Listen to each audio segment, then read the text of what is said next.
రాష్ట్ర ప్రజల్లో ఉన్నటువంటి ఈ సందేహానికి రాష్ట్ర ముఖ్యమంత్రి శ్రీ నారా చంద్రబాబు నాయుడు గారు క్లారిఫికేషన్ ఇవ్వాలి. ఎందుచేతనో కూటమి స్నేహభావంతోనో ఏదో సదుద్దేశంతో ఆయన మౌనంగా ఉన్నారు. మౌనంగా ఉన్నంత మాత్రాన మాట్లాడితే దళితులు, బీసీలు, కాపులు అని కుల వర్గీకరణతో మాట్లాడేటటువంటి ఈ కూటమి ప్రభుత్వం ఒక దళిత మహిళ హోంమంత్రిగా బాధ్యతలు స్వీకరిస్తున్నారు. ఈరోజు ఆమె హోంమంత్రిగా రాష్ట్ర వ్యాప్తంగా కూడా అనేక ఇష్యూస్ మీద మాట్లాడుతున్నటువంటి, అంతేగాని పవన్ కళ్యాణ్ శాఖలో ఎప్పుడు కూడా హోంమంత్రిగా ఆమె వేలు పెట్టలేదు. పదే పదే పిఠాపురం సభలోని ఒక వార్నింగ్ టోపీ ఇచ్చారు. ఎవరికి? వంగలపూడి వనిత గారికి. హోంమంత్రిగా నేను స్వీకరిస్తే అని ఒక హెచ్చరికే జారీ చేశారు. అది ఒక విధంగా అవమానమే. దాన్ని ఆమె సదుద్దేశంతో తీసుకుంది.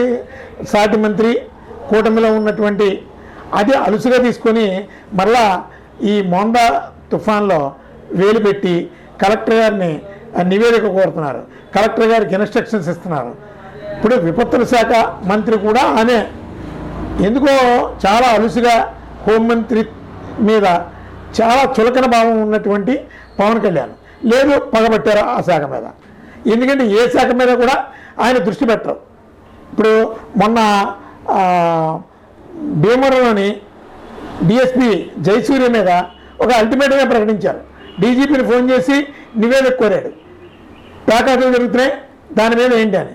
రఘురామకృష్ణరాజు నువ్వు కూర్చోవయ్యా, ఆ డిఎస్పీ చాలా మంచి వ్యక్తి నాకు తెలుసు అంటే ఇండైరెక్ట్గా ఏంటంటే నీకు సంబంధం ఏంటి, నా నియోజకవర్గంలో ఏడు పెట్టడానికి నీకు అనే ఒక క్లారిటీ రఘురామకృష్ణ గారు వెంటనే స్పందించి ఇచ్చారు. ఆ దెబ్బతో మా పవన్ కళ్యాణ్ గారు వెంటనే కామ్ అయ్యారు.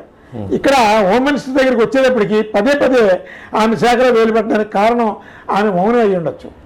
ఇప్పుడు నిజంగా పవన్ కళ్యాణ్కి అన్ని శాఖల మీద అజమాయిషి ఉంటే చంద్రబాబు నాయుడు గారు చాలా ఎప్పుడూ ఆయన రాజకీయ చరిత్రలో చేయనటువంటి ఒక మంచి న్యాయం చేశారు. మీకు ఒక జీవో పాస్ చేసి మీకోసం ఒక చిత్రపటం ప్రతి ప్రభుత్వ కార్యాలయంలో కూడా పెట్టే విధంగా ఆయన ఒక జీవో పాస్ చేశారు.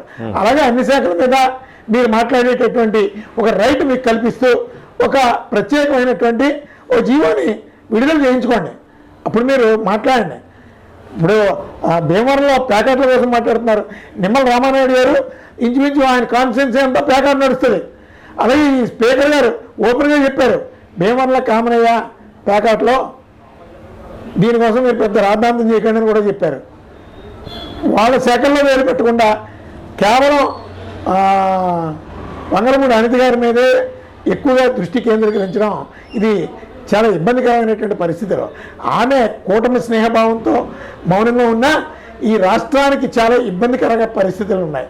నేను హోంశాఖ చులకన అయిపోయేటటువంటి పరిస్థితిలో ఇలా ప్రవర్తించడం మూలంగా కింద స్థాయి అధికారులు, ఈవెన్ సర్కిల్ ఇన్స్పెక్టర్ స్థాయి అధికారి కూడా హోమ్ మినిస్టర్కి విలువ ఇస్తా లేదనే కొన్ని పరిస్థితులు కనబడుతున్నాయి. ఇక్కడ చాలా సందర్భాల్లో కొన్ని ఏరియాల్లో అధికారులకు కూడా ఇంపార్టెన్స్ ఇస్తలేదు. అక్కడ సీఐలో పెత్తనం అవుతుంది, కొన్ని ఏరియాల్లో ఎస్ఐలో పెత్తనం. ఎందుకంటే హోమ్ మినిస్టర్నే లెక్క చేయనటువంటి ఈ కూటమి సాధారణ అధికారులని పట్టించుకునేటువంటి పరిస్థితులు ఏమైనా ఉంటాయా అనే ఒక ఏభావంతో మొత్తం మీద ఆ వాతావరణం కలిపి. అందుకని మొట్టమొదటి చంద్రబాబు నాయుడు గారు దీని మీద క్లారిటీ ఇవ్వాల్సినటువంటి బాధ్యత ఉంది. ఒక పౌరుడిగా, ఒక ఆంధ్రుడిగా, ఒక ప్రజాప్రతినిధిగా నేనైతే స్పందిస్తున్నాను. అది చాలా తప్పుడు విధానం. ఖచ్చితంగా పవన్ కళ్యాణ్ గారు మార్చుకోవాలి.